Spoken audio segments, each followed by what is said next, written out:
8, 9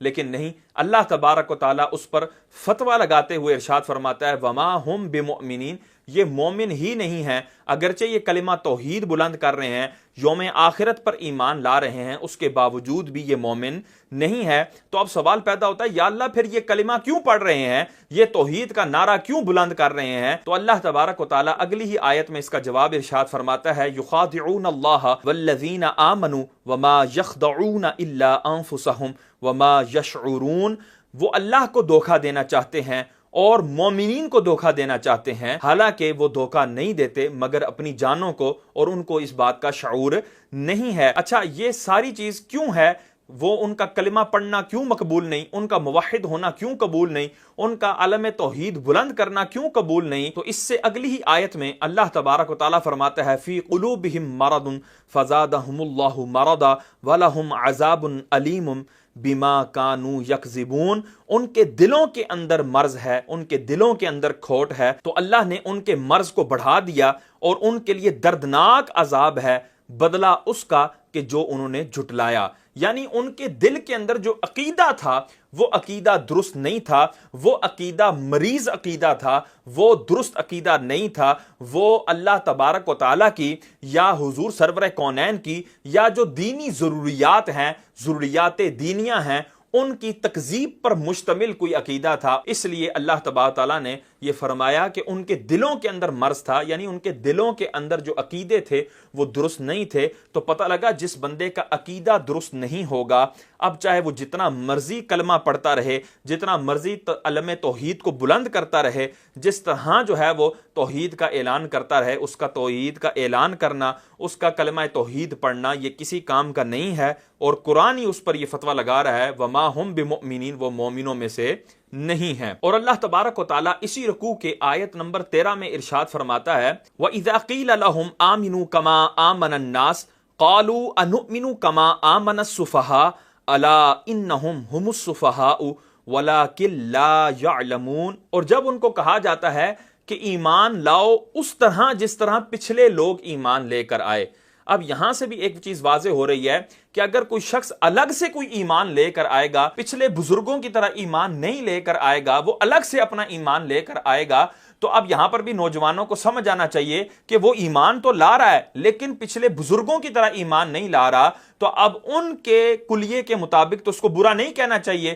قرآن جو ہے وہ اس کو اچھا ہی کہے، لیکن اللہ تبارک و تعالیٰ ایسے شخص کو کہ جو پچھلوں کے مطابق ایمان نہیں لا رہا اس کو بھی برا کہہ رہا ہے کہ اس کا ایمان پچھلوں کے مطابق نہیں ہے، اور پھر وہ آگے سے اپنے آپ کو سمجھدار سمجھتے ہوئے کیا الفاظ کہتا ہے انؤمن کما آمن السفہاء، کیا ہم ایمان لائیں اس طرح جس طرح پچھلے بے وقوف ایمان لائے؟ تو یہ مرزا جیلمی جیسے لوگوں کے اوپر یہ آیت بالکل فٹ بیٹھتی ہے کہ یہ وہ لوگ ہیں کہ جو پچھلوں کو برا بلا کہتے ہیں، بزرگوں کو معاذ اللہ لعن طعن کرتے ہیں کہ وہ تو بے وقوف لوگ تھے، ان کو تو پتہ ہی نہیں تھا، بابے تو شے کوئی نہیں، ان کو کیا پتہ تھا۔ یہ تو دیکھو اب جو ہے نا وہ سارا کچھ یہ واضح ہوا ہے، اور یہ سائنس ہے، یہ ٹیکنالوجی ہے۔ جس طرح امام غزالی علیہ رحمہ کے حوالے سے یہ انتہائی غلیظ الفاظ استعمال کر رہا تھا، اور دیگر بزرگان دین کے حوالے سے یہ گندے اور غلیظ الفاظ استعمال کرتا رہتا ہے، حالانکہ اس کو یہ نہیں پتا کہ ہمیں بزرگان دین کی طرح صحابہ کرام علیہم رضوان، اہل بیت اطہار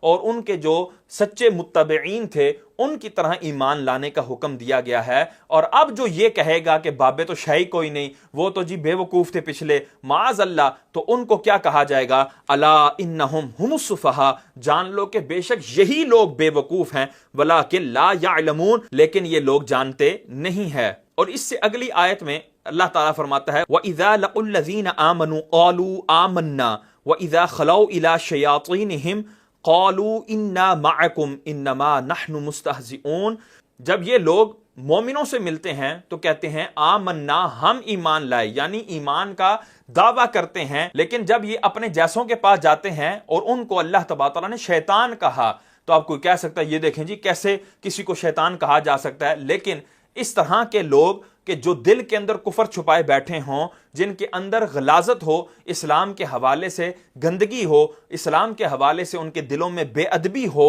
اور وہ ظاہر سے کلمہ پڑھتے ہوں، تو اللہ تبارک تعالیٰ ایسوں کو شیطان فرماتا ہے وَإِذَا خَلَوْا إِلَىٰ شَيَاطِينِهِمْ، جب وہ اپنے شیطانوں کے پاس جاتے ہیں قالوا، کہتے ہیں اِنَّا مَعَكُمْ، کہ بے شک ہم تو تمہارے ساتھ ہیں، انما نحن مستہزئون، ہم جو مومنوں سے ملے تھے نا اور ان کے سامنے جو کلمہ توحید بلند کیا تھا، ان کے سامنے جو کلمہ رسالت پڑھا تھا، ان کے سامنے جو اپنے ایمان کا اظہار کیا تھا، وہ ہم ٹھٹھا کر رہے تھے، وہ ہم مزاح کر رہے تھے۔ تو مجھے بتاؤ مسلمانوں، مجھے بتاؤ نوجوانوں، کیا اس طرح کا بندہ مسلمان ہو سکتا ہے کہ جو معاذ اللہ ثم معاذ اللہ اوپر سے کلمہ پڑھتا ہو اور اس کا دل جو ہے وہ مریض ہو، اس کے دل کے اندر برے عقائد ہوں اللہ کے حوالے سے، رسول اللہ کے حوالے سے اور دیگر جو ضروریات دین ہیں ان کے حوالے سے برے عقائد رکھتا ہو؟ تو کیا ایسا شخص مومن ہو سکتا ہے؟ ہرگز ایسا شخص مسلمان نہیں ہو سکتا، اور ہم اس کو برا کہیں گے اور اس کے حوالے سے ہم ضرور بالضرور بیان کریں گے۔ اور ایسے شخص سے ہمیں اگر مناظرہ کرنا پڑا اور اللہ عز و جل کی اور مصطفیٰ جان رحمت صلی اللہ تعالی علیہ وسلم کی، صحابہ کرام کی، اولیاء اعظام کی، ضروریات دین کی، ناموس کے دفاع کے لیے اگر ہمیں مناظرہ بھی کرنا پڑا تو ہم ضرور بھی ضرور مناظرہ کریں گے اور ہم اپنے اسلام کی حقانیت کو واضح کریں گے۔ اب جو سورہ بقرہ کے اس دوسرے رکوع کی پہلی جو آیت تھی تو اس کے اندر تو یہ ذکر تھا کہ اللہ پر ایمان لانے کے حوالے سے۔ اب آ جائیں سورہ منافقون کی آیت نمبر 1 کی طرف۔ اللہ تبارک و تعالی ارشاد فرماتا ہے اذا جاءک المنافقون قالوا نشهد انک لرسول اللہ، جب آپ کے پاس منافق آئے تو انہوں نے کہا کہ ہم گواہی دیتے ہیں کہ بے شک آپ اللہ کے رسول ہیں۔ اب یہاں پر دیکھو مسلمانوں کہ وہ منافقین کیا کلمہ پڑھ رہے ہیں، نشہد انک لرسول اللہ۔ وہاں پر کیا تھا، وَمِنَ النَّاسِ مَن يَقُولُ آمَنَّا بِاللَّهِ وَبِالْيَوْمِ الْآخِرِ، وہ کہتے تھے ہم اللہ پر ایمان لائے اور یوم آخرت پر ایمان لائے۔ رب تبارک و تعالیٰ نے فرمایا وَمَا هُم بِمُؤْمِنِينَ، یہ مومن نہیں ہیں۔ اور یہاں سورہ منافقون کی پہلی آیت میں وہ منافقین کیا کہہ رہے ہیں کہ نشہد انک لرسول اللہ، کہ ہم گواہی دیتے ہیں کہ بے شک آپ ہی اللہ کے رسول ہیں۔ اتنی تاکید کے ساتھ گواہی دے رہے ہیں۔ یہاں پر انا حروف مشبہ بالفعل میں سے ہے، یہ بھی تاکید کا معنی دیتا ہے، اور اس کے بعد خبر پر لام تاکید داخل ہے، یہ بھی تاکید کا معنی دیتا ہے، اور اس کے شروع میں نشہدو کا لفظ بھی انہوں نے ڈال دیا کہ کسی چیز کے حوالے سے شہادت کے الفاظ کہنا یہ اس بات کو مزید بھارا کر دیتا ہے، مزید اس بات کے اندر وزن پیدا کر دیتا ہے۔ تو کتنے موقت انداز سے انہوں نے کلمہ پڑھا۔ اب چاہیے تو یہ تھا، یہ جو نوجوانوں کی سائیکی ہے اس کے مطابق چاہیے تو یہ تھا کہ جی اللہ تبارک و تعالیٰ فرما دیتا کہ یہ بہت اچھا کر رہے ہیں، یہ ان کا اسلام اے محبوب آپ قبول فرما لیں، اور اس انداز سے ان کو سراہا جاتا، لیکن نہیں۔ اللہ تبارک و تعالیٰ فرماتا ہے واللہ یعلم انک لرسولہ، اللہ جانتا ہے کہ آپ اللہ کے رسول ہیں، واللہ یشہد ان المنافقین لکاذبون، اور اللہ گواہی دیتا ہے کہ بے شک منافق جھوٹے ہی ہیں۔ اب یہاں پر دیکھیں منافقوں نے جو ہے جملہ بولا تھا نشہد انکا لرسول اللہ، انہوں نے نشہدو کا لفظ استعمال کیا۔ اسی طرح انا حروف مشبہ بالفعل میں سے ایک حرف مشبہ بالفعل جو ہے اس کو ذکر کیا تاکید والا، اور اس کے بعد خبر پر لام تاکید کو داخل کیا۔ تو کتنی تاکیدوں کا ذکر کر کے انہوں نے کلام کیا۔ تو اللہ تبارک و تعالیٰ نے جب رد فرمایا ان منافقین کا تو اسی طرح کے وزنی جملے کے ساتھ، حالانکہ اللہ تبارک و تعالیٰ اگر یہ فرما دیتا کہ محبوب یہ جھوٹے ہیں تب بھی ہم نے ماننا تھا اور یقیناً بالیقین ماننا تھا، اور یہ وہ رد ہوتا جس کا کوئی آگے رد نہ کر سکتا، تو ایمان والے ضرور بھی ضرور ایمان لاتے، لیکن نہیں، اللہ تبارک و تعالیٰ نے اسی شد و مد کے ساتھ ان کا رد فرمایا اور اسی طرح تاکیدی جملہ ارشاد فرمایا واللہ یشہد۔ ادھر تھا کہ وہ جو ہیں وہ منافقین وہ کہتے ہیں نشہد، یہاں پر اللہ فرماتا ہے واللہ یشہد، اللہ گواہی دیتا ہے۔ یہ منافقین کیا گواہی دیں گے، ان کی گواہی کا کیا بھار ہے، ان کی گواہی کا کیا وزن ہے؟ اللہ گواہی دیتا ہے ان المنافقین، کہ بے شک منافقین، یہاں پر بھی انا حروف مشبہ بالفعل میں سے آیا، تاکید کے لیے آیا، اور آگے فرمایا لکاذبون، یعنی خبر پر لام تاکید کو داخل کیا کہ بے شک منافق جھوٹے ہی ہیں۔ تو اب مجھے مسلمان بتائیں کہ اگر کوئی شخص اپنا کلمہ پڑھنے میں جھوٹا ہو تو وہ کیا مسلمان رہے گا؟ ہرگز نہیں، وہ شخص دائرہ اسلام سے خارج ہے، اس کا اسلام معتبر نہیں ہے کہ جب وہ اپنے کلمہ پڑھنے میں ہی جھوٹا ہے تو وہ کیوں کر مسلمان ہو سکتا ہے؟ تو یہاں پر دیکھیں اللہ تبارک و تعالیٰ نے ان منافقین کو جھوٹا قرار دیا، حالانکہ وہ تو سچ بول رہے تھے، وہ تو محمد عربی کو رسول اللہ کہہ رہے تھے، تو پھر کس طرح جھوٹے ہوئے؟ تو اس پر علامہ تفتزانی علیہ رحمہ اس کا جواب دیتے ہوئے ارشاد فرماتے ہیں کہ دیکھو کہ منافقین نے نشہدو کا صیغہ استعمال کیا تھا کہ ہم گواہی دیتے ہیں، اور گواہی ہمیشہ دل سے دی جاتی ہے، اوپر اوپر سے گواہی نہیں دی جاتی۔ تو چونکہ منافقین دل سے حضور کو رسول اللہ نہیں مانتے تھے، اس لیے وہ جو لفظ شہادت کہہ رہے تھے وہ شہادت کہنے میں جھوٹے ہیں، اللہ کے رسول کو رسول کہنے میں جھوٹے نہیں ہیں، بلکہ وہ اپنے اس کلمے کو شہادت کہنے میں جھوٹے ہیں، یعنی انہوں نے دل سے گواہی نہیں دی۔ تو پتہ لگا کہ زبان سے بندہ کلمہ پڑھتا رہے، جتنی مرضی تاکید کے ساتھ کلمہ پڑھتا رہے، جتنے مرضی زور و شور کے ساتھ کلمہ پڑھتا رہے، لیکن اگر اس کا دل سے کلمہ درست نہیں ہوگا، اس کا عقیدہ دل میں درست نہیں ہوگا، رسول اللہ کے حوالے سے اس کے دل میں احترام نہیں ہوگا، اس کے دل کے اندر حضور سرور کونین صلی اللہ علیہ وسلم کی عزت نہیں ہوگی، تو اس کا کلمہ پڑھنا کبھی بھی معتبر نہیں ہوگا۔ اب آئیں اس چیز کی طرف کہ مسجد جو ہے، کیا وہ ہر مسجد اللہ کا گھر ہے؟ کیا ہر مسجد میں ہمیں جا کر نماز پڑھنی چاہیے؟ ہر ایک کے پیچھے ہمیں کھڑے ہو جانا چاہیے؟ اس کے حوالے سے بھی اس کا بھی میں ضمناً جواب دیتا چلتا ہوں۔ اللہ تبارک و تعالی سورہ توبہ آیت نمبر 107 کے اندر ارشاد فرماتا ہے، وَالَّذِينَ اتَّخَذُوا مَسْجِدًا ضِرَارًا وَكُفْرًا وَتَفْرِيقًا بَيْنَ الْمُؤْمِنِينَ وَإِرْصَادًا لِمَنْ حَارَبَ اللَّهَ وَرَسُولَهُ من قبل ولا يحلفن ان اردنا الا الحسنى واللہ یشہد انہم لکاذبون۔ تو اب یہاں پر اللہ تبارک و تعالیٰ فرما رہا ہے وہ لوگ کہ جنہوں نے مسجد بنائی۔ اب کسی کے ذہن میں آئے گا کہ یار کیا پتا، اب اللہ تعالیٰ آگے جو ہے وہ بشارتیں سنائے گا کہ جس نے مسجد بنائی اس کا جنت میں گھر بنے گا، اس کو یہ انعام ملے گا، یہ اکرام ملے گا، اب اس طرح کی فضیلتیں بیان ہوں گی۔ لیکن نہیں، اللہ فرماتا ہے وَالَّذِينَ اتَّخَذُوا مَسْجِدًا ضِرَارًا وَكُفْرًا وَتَفْرِيقًا بَيْنَ الْمُؤْمِنِينَ، وہ لوگ جنہوں نے مسجد بنائی اور وہ تفرقہ ڈالنے والی ہے، وہ ضرر پہنچانے والی مسجد ہے اور کفر گاہ ہے۔ اللہ اس کو مسجد بھی کہہ رہا ہے اور کفر گاہ بھی کہہ رہا ہے۔ مسجد کیا ہوتی ہے؟ مسجد کا کیا معنی ہوتا ہے؟ مسجد کا معنی ہوتا ہے سجدہ کی جگہ۔ تو کیا جتنے بھی کافر ہیں، یہودی ہو گئے، نصرانی ہو گئے، سکھ ہو گئے، ہندو ہو گئے، بدھ مت ہو گئے، جتنے بھی کافر ہیں، کیا وہ اپنی عبادت گاہ کو کوئی بھی مسجد کہتا ہے؟ نہیں، مسلمان کہتے ہیں یا مسلمان کہلانے والے اپنی عبادت گاہ کو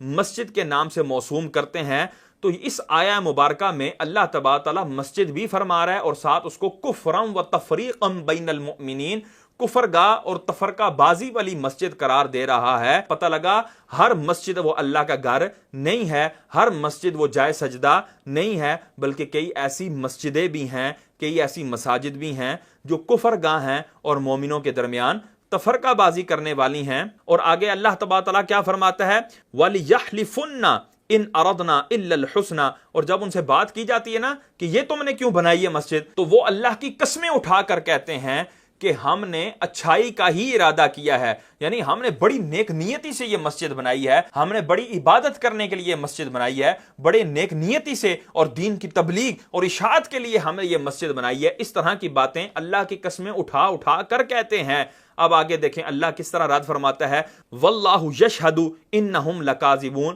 اللہ گواہی دیتا ہے کہ بے شک یہ جھوٹے ہی ہیں۔ تو اللہ تبارک و تعالیٰ ان لوگوں کو جنہوں نے مسجد بنائی، ان کو کوئی بشارت نہیں سنا رہا، ان کو کوئی خوشخبری نہیں سنا رہا، بلکہ ان کے حوالے سے فرمایا کہ یہ جھوٹے لوگ ہیں، یہ جو قسمیں اٹھاتے ہیں یہ جھوٹی قسمیں اٹھاتے ہیں۔ اور اس سے اگلی آیت میں اللہ تبارک و تعالیٰ اپنے محبوب صلی اللہ تعالی وسلم کو مخاطب کر کے ارشاد فرماتا ہے، لا تقم فیہ ابدا، اے میرے محبوب آپ نے اس مسجد میں کبھی بھی کھڑے تک نہیں ہونا۔ یہاں دیکھیں حضور سرور کونین صلی اللہ تعالی وسلم کو اس مسجد میں جو کفر گاہ ہے، تفرقہ ڈالنے والی ہے اور اللہ کے دشمنوں کے لیے انتظار گاہ ہے، ایسی مسجد میں کھڑے ہونے تک سے منع کر دیا۔ میں کہتا ہوں مسلمانوں، امام الانبیاء سید الانبیاء کو تو رب تبارک و تعالیٰ ایسی مسجد میں کھڑے ہونے سے بھی منع فرما دے، اور اسی محبوب کا چاہنے والا، اسی محبوب کا کلمہ پڑھنے والا، ماننے والا، وہ اس مسجد میں جا کر نمازیں پڑھ رہا ہو، وہ اس مسجد میں جا کر جو ہے وہ تلاوتیں کر رہا ہو،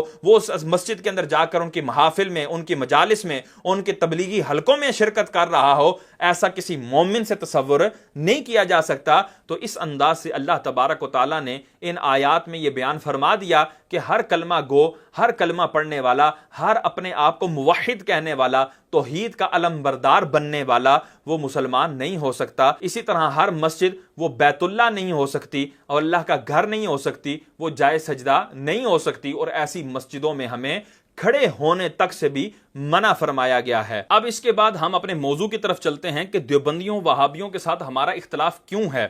کیا یہ اختلاف ہے کہ جی اذان سے پہلے صلاۃ والسلام پڑھنا چاہیے یا نہیں پڑھنا چاہیے، بعد میں پڑھنا چاہیے یا نہیں پڑھنا چاہیے، جنازے کے بعد دعا مانگنی چاہیے یا نہیں مانگنی چاہیے، فاتحہ، تیجا، 40واں، 10واں، 11ویں شریف، 12ویں شریف، میلاد شریف، جلوس اور جھنڈے وغیرہ، لائٹنگ وغیرہ کرنی چاہیے یا نہیں کرنی چاہیے، ان تمام چیزوں کے اختلاف ہیں یا کوئی اور اختلاف ہے؟ لوگوں کے سامنے یہ اختلاف ظاہر کیے جاتے ہیں جس سے لوگ کہتے ہیں کہ یار دیکھو 11ویں شریف کوئی واجب نہیں ہے، فرض نہیں ہے، 12ویں شریف کوئی واجب فرض نہیں ہے، صلاۃ والسلام پڑھنا کوئی فرض و واجب نہیں ہے، اور اسی طرح جو ہے وہ جنازے کے بعد دعا کرنا کوئی فرض و واجب نہیں ہے، یہ ساری چیزیں مستحب ہیں۔ تو ان کے اوپر اتنے مناظرے، ان کے اوپر اتنے لڑائیاں، ان کے اوپر اتنے جھگڑے، اور ان کے اوپر الگ مساجد، الگ نام، یہ سب کچھ تم کیوں کر رہے ہو؟ حالانکہ اس بھولی بالی عوام کو، ہمارے نوجوانوں کو یہ پتہ ہی نہیں ہے کہ اصل اختلاف کیا ہے اور کس چیز کے اوپر اور کس بنا پر ہم اختلاف کیے بیٹھے ہیں، ہماری ان کے ساتھ کیوں نہیں لگتی، ہم ان سے کیوں مناظرے کرتے ہیں، ان کے خلاف کیوں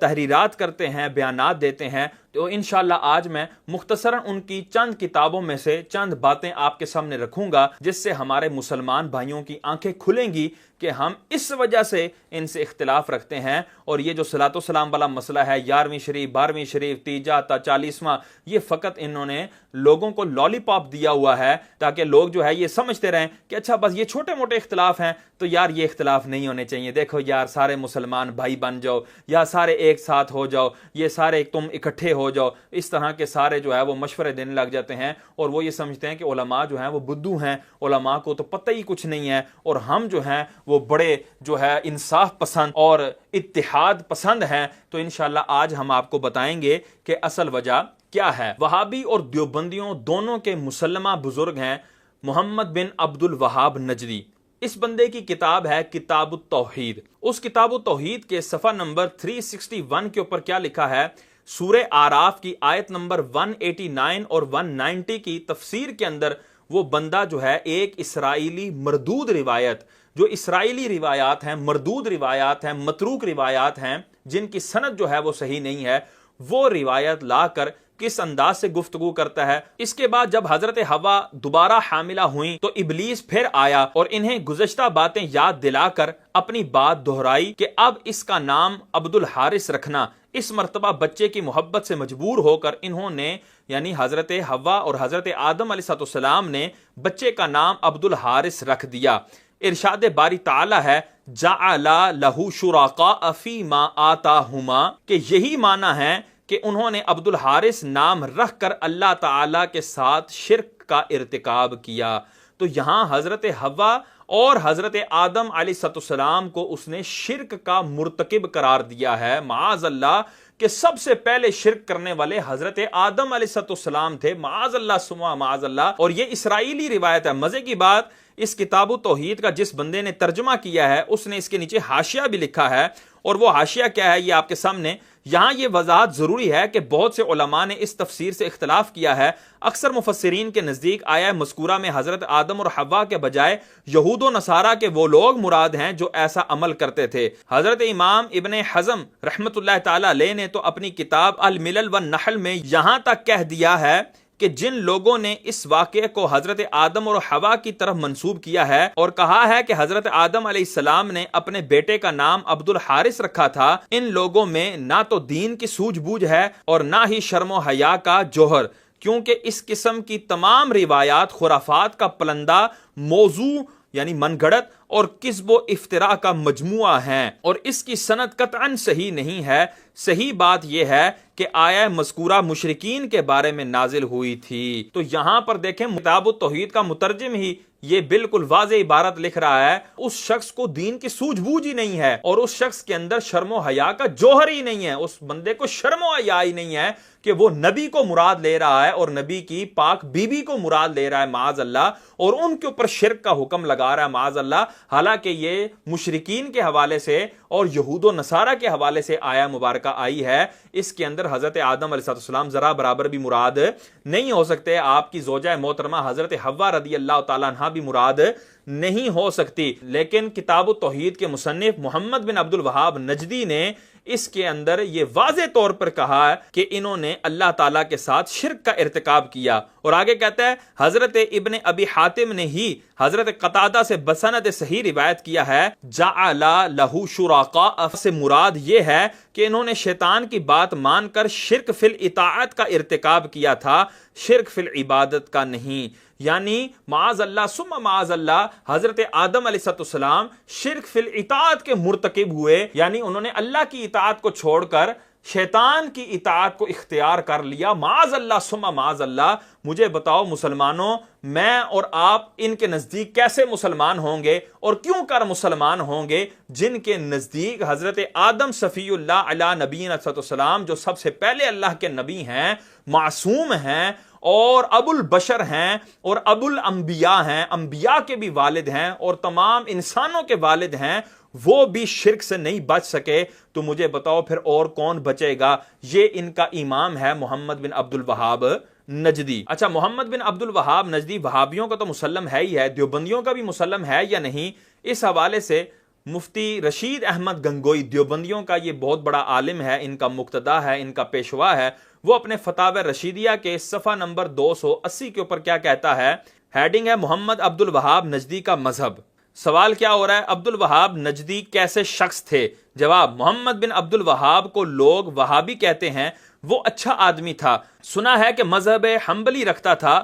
اور عامل بالحدیث تھا، بدعت و شرک سے روکتا تھا، مگر تشدید اس کے مزاج میں تھی، یعنی شدت کرنا اس کے مزاج میں تھی. اور اگلا ہی عنوان کیا ہے؟ وہابی کا عقیدہ. سوال کیا ہو رہا ہے؟ وہابی کون لوگ ہیں اور عبد الوہاب نجدی کا کیا عقیدہ تھا اور کون مذہب تھا، یعنی کیا مذہب تھا اور وہ کیسا شخص تھا، اور اہل نجد کے عقائد میں اور سنی حنفیوں کے عقائد میں کیا فرق ہے؟ جواب: محمد بن عبد الوہاب کے مقتدیوں کو وہابی کہتے ہیں اور ان کے عقائد عمدہ تھے اور مذہب ان کا حنبلی تھا. البتہ ان کے مزاج میں شدت تھی، مگر وہ اور ان کے مقتدی اچھے ہیں، مگر ہاں جو حد سے بڑھ گئے ان میں فساد آ گیا ہے اور عقائد سب کے متحد ہیں. اعمال میں فرق حنفی، شافعی، مالکی، حنبلی کا ہے. تو یہاں سے پتہ لگا کہ وہابی اور دیوبندی یہ ایک ہی تھالی کے چٹے بٹے ہیں، ان کے عقائد ایک جیسے ہیں، بس ہاں حنفی اور مالکی، شافعی ہونے میں اور مقلد غیر مقلد ہونے کا ان کا فرق ہو سکتا ہے، لیکن تقریباً ان کے جو عقائد ہیں، ان کا جو کارورا ہے وہ ملتا ہے کہ مسلمانوں کو مشرک قرار دینا. اور حضرت آدم علیہ السلام پر جس نے شرک کا فتویٰ لگا دیا ہو تو مجھے بتائیں پیچھے ماؤ شما کس کھاتے میں، ہم ان کے نزدیک کیا حیثیت رکھتے ہوں گے؟ معاذ اللہ ثم معاذ اللہ. اور اسی محمد بن عبد الوہاب نجدی کے حوالے سے کہ جس نے حضرت آدم علیہ السلام کے اوپر معاذ اللہ شرک کا حکم لگایا، اسی کے حوالے سے اور اسی کتاب التوحید کے حوالے سے جس میں اس نے شرک کا حکم لگایا ہے، مرزا جیلمی کہتا ہے کہ یہ کتاب التوحید یہ 24 کیرٹ سونا ہے. میں مجدد ان کو اس حوالے سے کہتا ہوں کہ انہوں نے ایک تجدیدی کارنامہ کیا عرب کی سرزمین کے اندر. کتاب التوحید تو 24 کیرٹ سونا ہے، کتاب التوحید تو 24 کیرٹ سونا ہے. آپ پڑھ کے تو وہ دیکھیں، معاذ اللہ ثم معاذ اللہ. اور اس کو یہ مجدد کہتا ہے اور پتہ نہیں کیا سے کیا القابات دیتا ہے محمد بن عبد الوہاب نجدی کو. اور اس نے ایک یہ اپنی ویڈیو بھی بنائی ہے جس کا ٹائٹل آپ کے سامنے شو ہو رہا ہے کہ محمد بن عبد الوہاب رحمت اللہ تعالی علیہ، راحہ کا مطلب کیا ہے؟ رحمت اللہ تعالی علیہ مجدد. تو اس طرح مرزا نے بھی تعریفی کلمات کہے ہوئے ہیں. اب مرزا کہے جی میں نہ وابی نہ میں بابی، میں ہوں مسلم علمی کتابی، جو مرضی کہتا رہے، لیکن وہابی کا مطلب یہی نہیں ہوتا کہ وہ اپنے نام کے ساتھ وہابی لکھے. وہابی اور دیوبندی کا مطلب یہ ہے کہ وہ ان بڑوں کے، یہ محمد بن عبد الوہاب نجدی ہو گیا اور اسماعیل دہلوی ہو گیا اور آگے جن کا نام میں لوں گا، ان کے عقائد پر ہو، ان کے عقائد کو اچھا مانتا ہو، ان کے عقائد کو درست مانتا ہو اور انہی کی منہج پر چل رہا ہو. اب اگرچہ وہ اپنے نام کے ساتھ وہابی لگائے نہ لگائے، دیوبندی لگائے یا نہ لگائے، نام کا نزاع نہیں ہے، نام میں اختلاف نہیں ہے، ان کے عقائد میں اختلاف ہے. تو مرزا بھی تقریباً 99.99% دیوبندی بھی ہے اور وہابی بھی ہے. اچھا، یہ جو کتاب تھی کتاب التوحید محمد بن عبد الوہاب نجدی کی، اس کو یہ عربی میں لکھی گئی تھی. تو پاک و ہند کے اندر سب سے پہلے جو اس کا ترجمہ کیا وہ اسماعیل دہلوی نے کیا اور اس کا نام اس نے تقویۃ الایمان رکھا. اور یہ تقویۃ الایمان جو کتاب تھی، اس کے اندر اس انداز سے کفر کے فتوے لگائے گئے، شرک کے فتوے لگائے گئے اور مسلمانوں کے افعال اور ان کے اعمال کو شرک پر محمول کیا گیا کہ الامان والحفیظ. اور یہ جو اسماعیل دہلوی ہے یہ دیوبندیوں اور وہابیوں دونوں کا مسلمہ ہے. اس نے جو تقویۃ الایمان لکھی، اس کے اندر جو اس نے گستاخانہ عبارات لکھی اور جو سخت تشویشناک عبارات لکھی، اس میں سے چند میں آپ کے سامنے پڑھ دیتا ہوں، یہ آپ کے سامنے اسکرین پر شو بھی ہو رہی ہے۔ تقویۃ الایمان باب اول، توحید اور شرک کا بیان، صفحہ نمبر 32، مطبوعہ مکتبہ خلیل، اردو بازار، لاہور۔ مولوی اسماعیل دہلوی لکھتا ہے کہ روزی کی کشائش یعنی کشادگی اور تنگی کرنی اور تندرست و بیمار کر دینا، فتح و شکست دینی، اقبال و ادبار یعنی عروج اور زوال دینا، مرادیں پوری کرنی، حاجتیں بر لانی، بلائیں ٹالنی، مشکل میں دستگیری کرنی، برے وقت میں پہنچنا، یہ سب اللہ ہی کی شان ہے اور کسی انبیاء اولیاء کی، پیر و شہید کی، بھوت پری کی یہ شان نہیں۔ جو کوئی کسی کو ایسا تصرف ثابت کرے اور اس سے مرادیں مانگے اور اس توقع پر نظر و نیاز کرے اور اس کی منتیں مانے اور مصیبت کے وقت اس کو پکارے، سو وہ مشرک ہو جاتا ہے، اور اس کو اشراک فی التصرف کہتے ہیں، یعنی اللہ کا ساتھ تصرف ثابت کرنا محض شرک ہے۔ پھر خواہ یوں سمجھے کہ ان کاموں کی طاقت ان کو خود بخود ہے، خواہ یوں سمجھے کہ اللہ نے ان کو قدرت بخشی ہے، ہر طرح شرک ثابت ہوتا ہے۔ اب یہاں پر جو غور طلب امر ہے وہ یہ ہے کہ ٹھیک ہے کہ یہ کہنا کہ اللہ تبارک تعالیٰ ہی حقیقی مددگار ہے، کسی کو زوال دینا، کسی کو عروج دینا، یہ حقیقی طور پر اللہ ہی اس کا فاعل ہے۔ اسی طرح روزی کو کشادہ کر دینا، تنگ کر دینا، اور یہ سارے کام حقیقی فاعل ان کا اللہ ہی ہے۔ لیکن اگر اللہ تبارک و تعالیٰ کسی کو عطا فرمائے، کسی کو کوئی طاقت دے اور وہ اس طرح کا کوئی فعل کرے، تو وہ بندہ اللہ کا شریک نہیں ہو سکتا کہ اللہ تو حقیقی وہ فعل کرنے والا ہے، جبکہ وہ بندہ اللہ کی عطا سے وہ فعل کرنے والا ہے، تو یہ کیسے شرک ہو سکتا ہے؟ لیکن اسماعیل دہلوی نے یہ جو عبارت کہی کہ پھر خواہ یوں سمجھے کہ ان کاموں کی طاقت ان کو خود بخود ہے، اور خواہ یوں سمجھے کہ اللہ نے ان کو قدرت بخشی ہے، ہر طرح شرک ثابت ہوگا۔ اب ہم ان کو قرآن کی روح سے ان کو شیشہ دکھائیں گے کہ یہ جو کہتے ہیں نا تنگی کرنی، تندرست و بیمار کر دینا، فتح و شکست دینی، اقبال و ادبار کرنا، مرادیں پوری کرنا، حاجتیں پوری کرنا، مرادیں بر لانا، مشکل میں دستگیری کرنا، یہ سب کی سب اللہ کے ساتھ انہوں نے اس طرح خاص کی۔ اب اگر کوئی یہ کہے گا کہ اللہ کے دیے سے فلاں یہ کرتا ہے، تو وہ شخص بھی مشرک ہو جائے گا اور یہ خالص شرک ہے۔ اب آئیں اللہ کے قرآن کی طرف کہ اللہ کا قرآن کیا کہتا ہے۔ تو اللہ کا قرآن پارہ 10 سورہ توبہ آیت نمبر 74 میں ارشاد فرماتا ہے، اغناہم اللہ ورسولہ من فضلہ، اور ان کو اللہ اور اس کے رسول نے اپنے فضل سے غنی کر دیا۔ اب یہاں پر اللہ تبارک و تعالیٰ جو غنا دے رہا ہے وہ تو اپنے دینے میں حقیقی ہے، وہ فاعل حقیقی ہے، جبکہ رسول اللہ صلی اللہ تعالی وسلم وہ فاعل حقیقی نہیں بلکہ اللہ کی عطا سے اگلے کو غنی کرنے والے ہیں، اپنے فضل دینے والے ہیں، اپنا جو ہے وہ کرم عطا فرمانے والے ہیں اللہ کی عطا سے۔ جبکہ اسماعیل دہلوی نے کہا کہ اگر اللہ کی عطا سے بھی مانو تب بھی محض شرک ہے، تو معاذ اللہ یہ قرآن کی آیت خالصتاً شرک پر مشتمل ہے، معاذ اللہ ثم معاذ اللہ۔ اور اسی طرح اللہ تبارک تعالیٰ پارہ 7 سورہ مائدہ آیت نمبر 110 میں ارشاد فرماتا ہے، وَتُبْرِئُ الْأَكْمَحَ وَالْأَبْرَصَ بِإِذْنِی، اور اے عیسیٰ تو میرے حکم سے مادرزاد، اندھے اور سفید داغ والے کو اچھا کر دیتا ہے۔ تو اب یہاں پر دیکھیں حاجتیں بر لانی، اوپر سے نے کہا تھا نا کہ حاجتیں پوری کرنی اور کسی کو تندرست کر دینا، بیمار کر دینا، یہ سب اللہ ہی کی شان ہے۔ اب اللہ کے علاوہ کوئی کسی کے لیے مانے، خواہ اس طرح مانے کہ اس کو یہ خود بخود یہ کرتا ہے تب بھی شرک ہے، اور خواہ اس طرح مانے کہ اللہ نے اس کو دیا ہے اور یہ اس لیے یہ اس طرح کا فعل کرتا ہے، تب بھی محض یہ شرک ہے، معاذ اللہ۔ اور ایک اور جگہ پارہ 3 سورہ آل عمران آیت نمبر 49 میں اللہ تبارک و تعالیٰ ارشاد فرماتا ہے، وَأُبْرِئُ الْأَكْمَحَ وَالْأَبْرَصَ وَأُحْيِي الْمَوْتَى بِإِذْنِ اللَّهِ، اور عیسیٰ علیہ السلام فرماتے ہیں میں اچھا کرتا ہوں مادرزاد، اندھے اور سفید داغ والے کو، اور مردوں کو زندہ کرتا ہوں۔ آگے فرمایا بِإِذْنِ اللَّهِ، اللہ کے حکم سے۔ تو یہاں پر حضرت عیسیٰ روح اللہ علیہ نبی علیہ السلام اپنے لیے وہ طاقت ثابت کر رہے ہیں کہ میں مادرزاد اندھوں کو اور مادرزاد کوڑیوں کو میں شفا یاب کرتا ہوں، یعنی میں تندرست کرتا ہوں، اگرچہ اللہ کے دیے سے کرتا ہوں لیکن کرتا میں ہوں۔ تو اب اس اسماعیل دہلوی کے فتوے کے مطابق معاذ اللہ حضرت عیسیٰ علیہ السلام کیا ہوئے؟